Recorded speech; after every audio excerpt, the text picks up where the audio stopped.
curiosity why. Mad Bricks Webcast, Where the human spirit flies.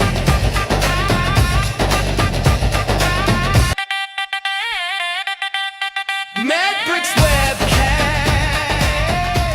where the human spirit flies. Hey, welcome to the Medbix webcast. This is Raman Anam Raju. I'm the host. That music, one of the, I love that wakes you up, all of you guys. I hope that music.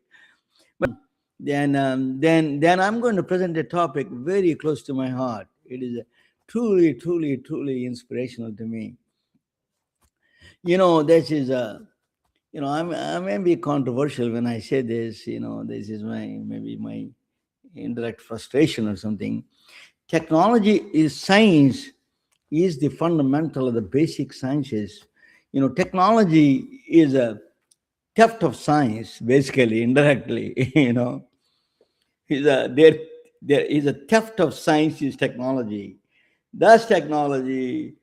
So you don't have to. Where is science? Science is public. So to pay for the science, you have to pay to the public or you bribe. One of them things unfortunately happens in this world.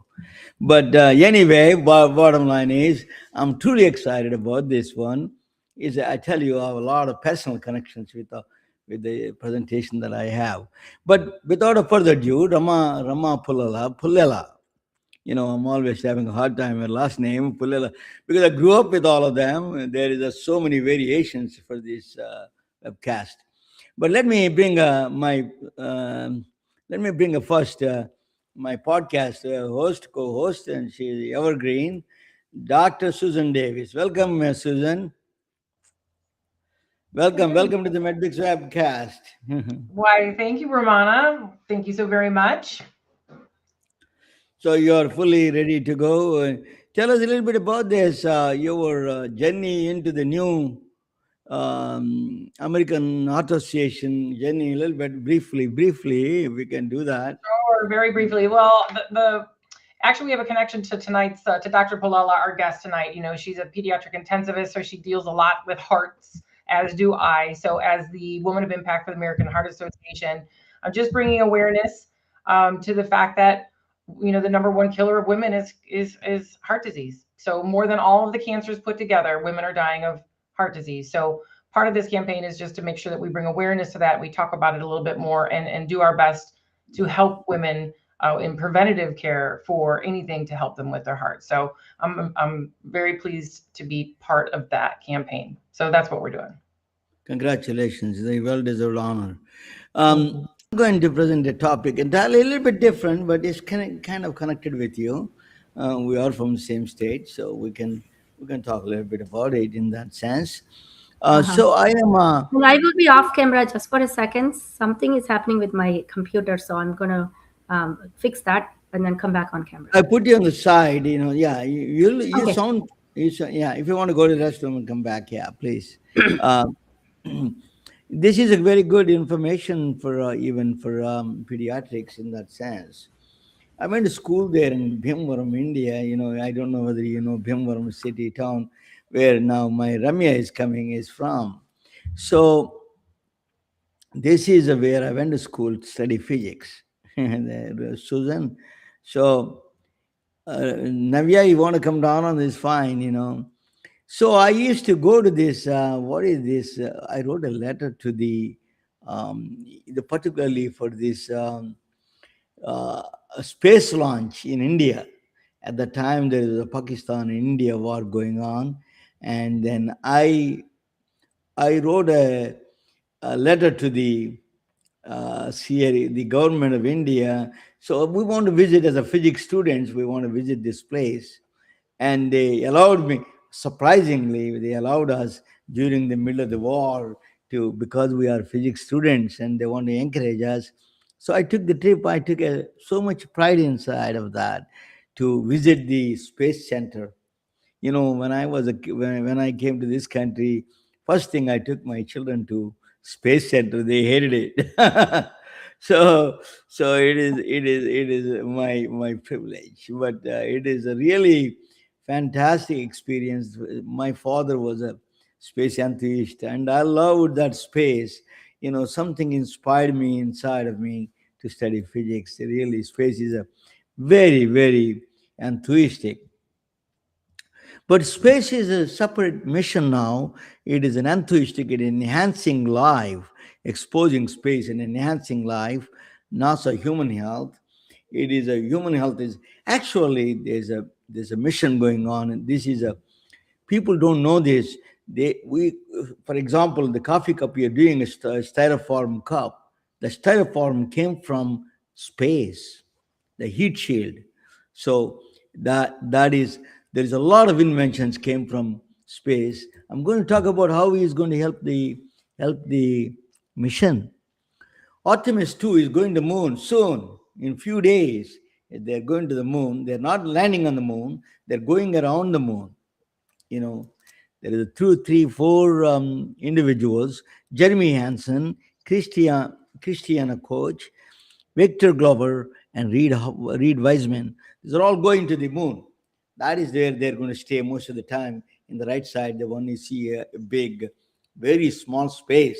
It's like a small room, 10 by 10 room. I don't know how they can stay there for 10 days together without bumping each other. It is very fascinating. So it's ready to go, ready to be launched. They're not landing on the moon, they're going around the moon a little bit. Why they're doing that? They want to test. This is a very interesting, why I'm interested in this one. There is a gentleman, his name is Jeremy Hansen. He's from Canada, and his wife is Catherine Hansen. Dr. Catherine Hansen came on my podcast a couple of times. Dr. Catherine Hansen was wonderful lady, wonderful guest. I interviewed her on my podcast. She told me it was so much pride, Susan. They told me that the astronaut watch my show, sometimes. Thank you, Catherine. Dr. Hansen, is an honor for me, more than anything. My father will be turning in the heavens. So thank you so much, Dr. Hansen. Please come back. I know she responded to me such a hectic. They are all probably in Florida.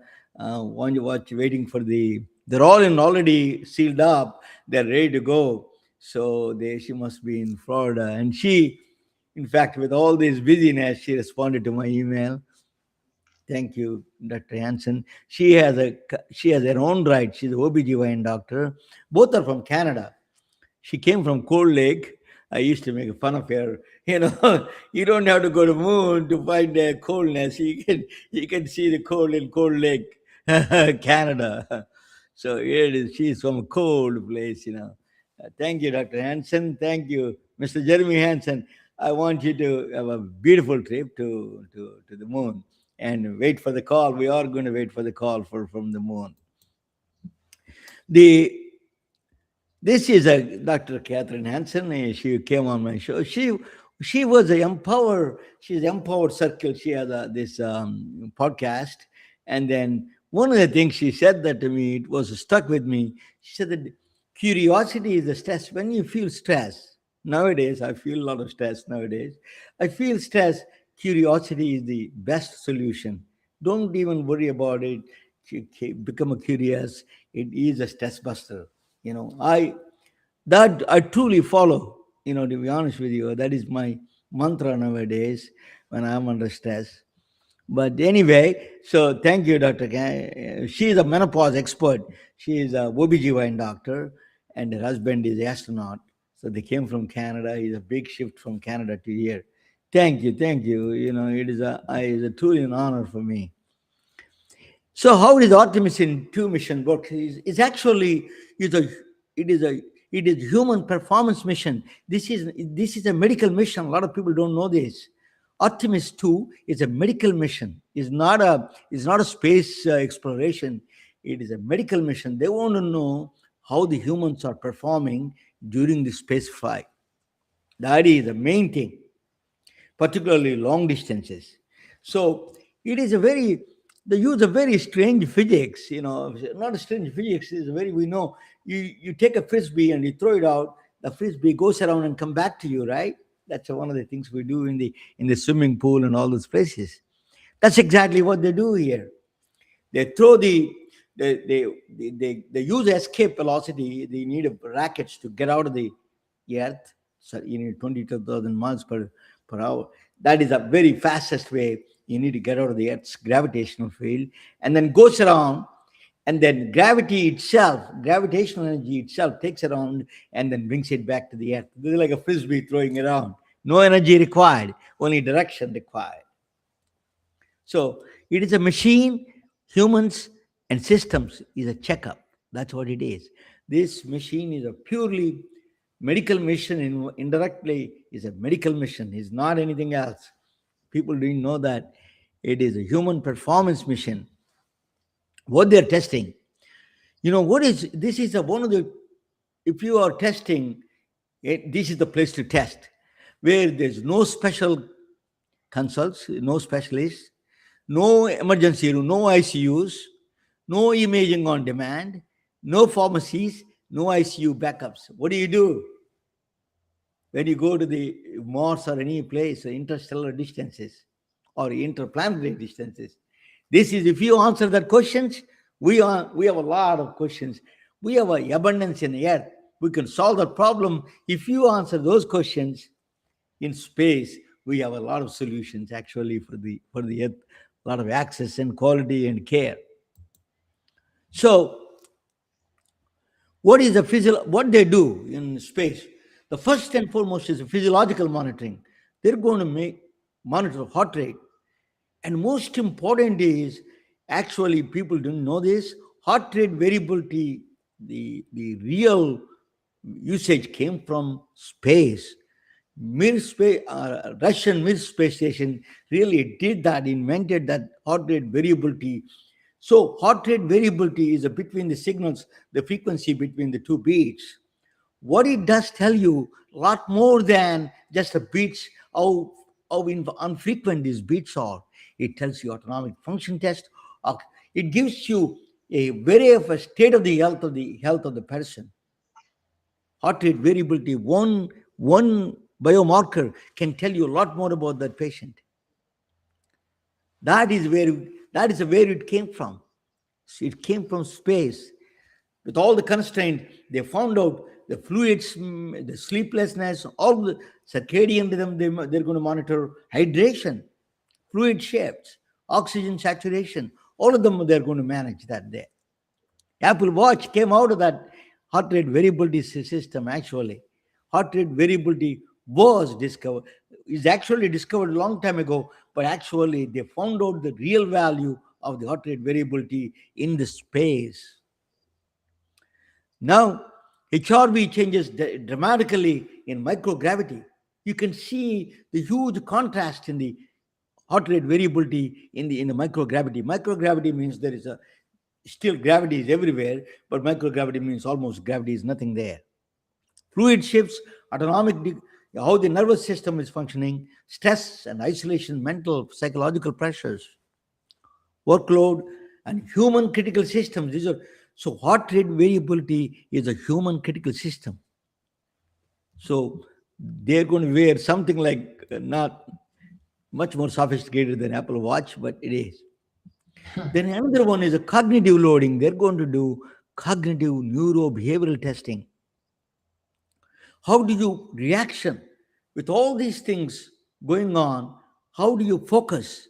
There is a mission controls. There is a lot of variabilities are there. How do you control these missions? Reaction time, how fast you are, attention and focus. These are all neurobehavioral testing. They do that. They perform structured tasks. They tell you this is the task here. They can measure through all the processes how you are attentive, how you are focusing things. Very strange. It's a purely medical mission, this is. So the attention and focus, decision making, under fatigue, and stress and workload tolerance, they're all going to test those things. One of them actually came back from space is a neurofeedback system. Nowadays, neurofeedback is a training program, brain training program. That is how you can move from beta waves to alpha waves quickly, from calm you down. Rama is one of the great idea for Dublin area to put a brain cafe. I will give you all these things. If the mothers can come, children can come, you can calm them down within seconds by using these new technologies. It's a very interesting, it's a cognitive load, isolation, no margin of error. You cannot have a lot of margin of error is not there. So one of the things they're going to test is how many human and machine, AI and humans interactions. Human is at the center. This machine is not testing AI, it's testing the humans, how they interact with AI. That's the most powerful one. The next one is one of the dangers in the Dr. Hansen. I'm not scaring you. You know already, you're a doctor, Dr. Hansen. But radiation exposure is one of the things. Is a biology is one of the riskiest one. Higher cosmic radiation, because there is no magnetic field. It doesn't protect you from the radiation. Solar particles constantly hit the satellites and hit the spaceship. So what is this? They can damage the DNA. Then that so that's one of the things. It is, I don't want to say too many things about cancer. Is one of them. Is outcomes in this one, and they become short out. They age faster. They become short. Actually, there's a small. They become shorter than before. Osteoporosis is one of the things. So, what is the benefit came from the radiation exposure? We come to know how to do the MRI CT scan much better. See, so photon by photon scintillators detection, we know how to do that because in space. Noise reduction algorithms we develop in space are using for the contrast agents like MRI, CT scan images. So that is where really the radiation things we test. Space is not a waste of time to go in there. So the last one, I'm going to tell you this one. So what is then space they do? One of the very powerful drug is a immunotherapy drug. It's called Keytruda by Merck. So Merck makes this Keytruda immunotherapy drug. It attacks the TB cells. Maybe both of them can talk about it more than I do. But what is a big change? What they did in the Earth, most of the crystals are flattened out because of the Earth's gravity. When you go to the moon, when you go to the space, these are three-dimensional structures they form. So when you form a three-dimensional structure, the interacts with the molecules much different. So what they found out is, if you do that, just giving a simple injection is enough for Keytruda, then you drip into the hours and hours through the other process, infusion. That's a direct advantage from space. The Keytruda advantage is that you can give injection, can go home. Here is, if you don't have that, so space gave us a beautiful science. Protein crystal growth is a big science. Protein crystals in the growing in the space. So the next one is, actually, this is a very interesting story. There is a guy got a NASA grant, and then he was how the plants listen to the music or listen to the light. He was testing it. So Rodney Ignatius, his name, is in Wisconsin. He was testing that. He gave a small grant for him. During this time, they were working on the plants, and their hands are getting cut sometimes. So they're healing so fast. They're working with the lights, LED lights. The healing is done accelerated pace. They were surprised what is really causing the light healing the wounds. What they found out is that is a pulse radiations. The light therapy came out of that one whole thing. This is called photoceuticals. Then the FDA approved for fibromyalgia. They approved for it, actually, the phototherapy. Not only that, they can give a contrast agent, Susan, and they can give a contrast agent, light sensitive, and then direct to the cancer cell and blow it up there. They expose the light there and blow it up. This is a new kind of a science is coming up. It's called photoceuticals. It's a fascinating field is coming up. So it's already, you can buy these things in there. This is a much better, I don't know how old are you. I don't know. You must be, I don't want to talk about this both women's age, but I can tell you is a new technology came out of the NASA spin-off. It's called menopause clothes. These are the temperature, automatically regulated temperature. It came from the NASA gloves. They manage the temperature because hot flashes. I don't know much about menopause, So this is a thermocules, they call thermocules. Tiny polymer shells. They're all designed it. You can buy them now, actually, 51april.com. These are for women, we are going through severe menopausal issues. You can do that. Temperature stabilization, phase shift it does. Amazing spin-off from the NASA. So there is a Aerofellow, if the doctors wants to continue, even the nurses can go there actually. There's a 2-year fellowship in the UCLA and the NASA and a Mayo Clinic. You can do the aerospace fellowship there. If you want to do 4 weeks clerkship, you can do that at those places. 4 weeks clerkship is also available. So Mayo Clinic and NASA, UCLA offers this. You have to be family practice nurse, nurses, family practitioners, emergency room, ENT surgeons, they're all available. That is available, that fellowship. So space is ultimate. What is space? Space is ultimate test for the human biology. We are putting the humans in a place that is impossible to survive. We are testing the limits of human survival. So I created a human MedBricks ultimate test for health systems. MedBricks predicted a human care capacity and the healing index. These are 2 tests. I use the same NASA physics to test the healthcare systems, health of healthcare systems. I did briefly mention to Susan, but I came up with algorithms. I use the same kind of physics and mathematics that develop that indexes and tell you whether this particular healthcare plan is going to survive or is doomed to fail. It is centered around the humans. Even the NASA is not, these AIs are a little bit noise people. You cannot avoid humans. Humans has to be centered. NASA is not dumb. NASA is putting us humans at the center and the technology on the interaction there. It's not putting AI first and the NASA humans next. So I always say that science is technology. Technology people, technology is a theft of science. They're not paying anything back to the public. They're bribing now. Unfortunately or fortunately, whatever the system it is. So you cannot leave the basic science. That inspired me as a kid.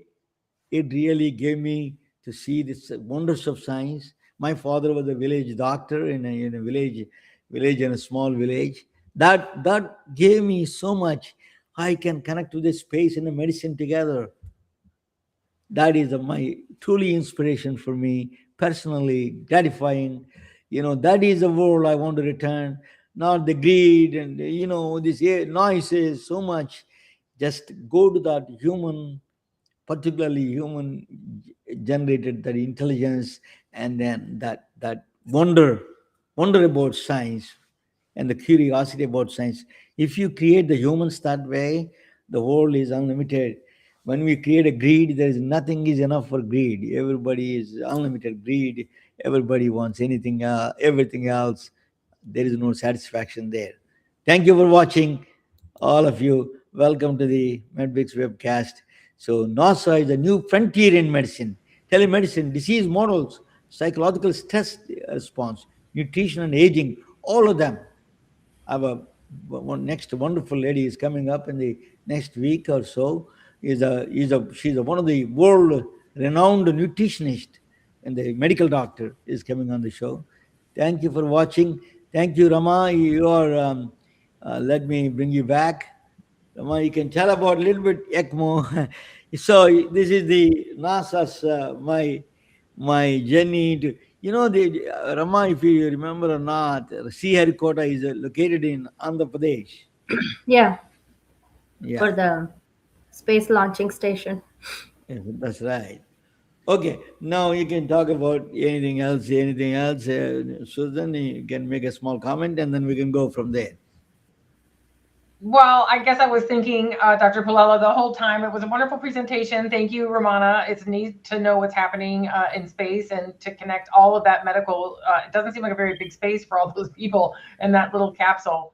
But I was thinking, Dr. Palella, I know in my work often, especially, we'll just use Ramana's presentation, it's always about adults. And I notice in my work and in healthcare systems, it seems like the majority of conversations are adult care. And then kind of as an afterthought, it says, oh, and does this policy refer to the peds? Oh, well, is this part of the peds conversation? Do you find that? I mean, you are in the pediatric world, so perhaps your whole world is pediatric.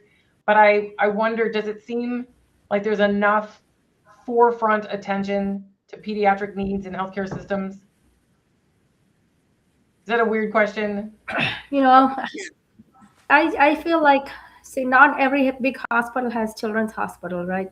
Most of the time I feel like we do get, as pediatricians, we're not in the forefront, like,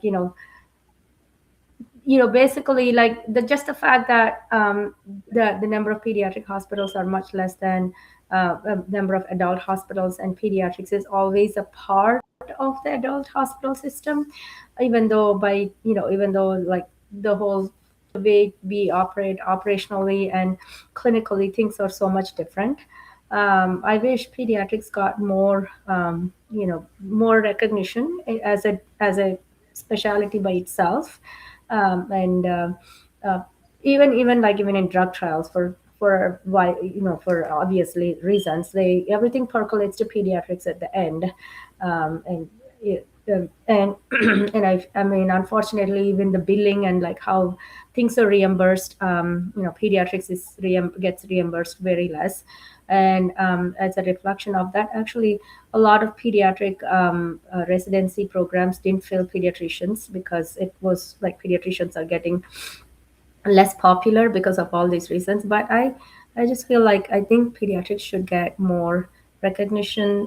There should be more willingness to recognize it as a specialty itself, and give appropriate financial stability to run all these pediatric programs.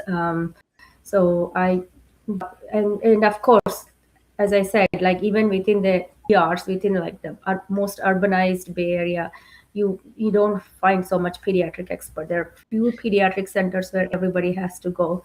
So like, for example, in Kaiser, the pediatric ICU for the whole Northern California, there are just 3 centers, like Santa Clara, Oakland, and so I agree with. I think I pediatrics is agree more with that reimbursement. I agree with the reimbursement side, Dr. Rama.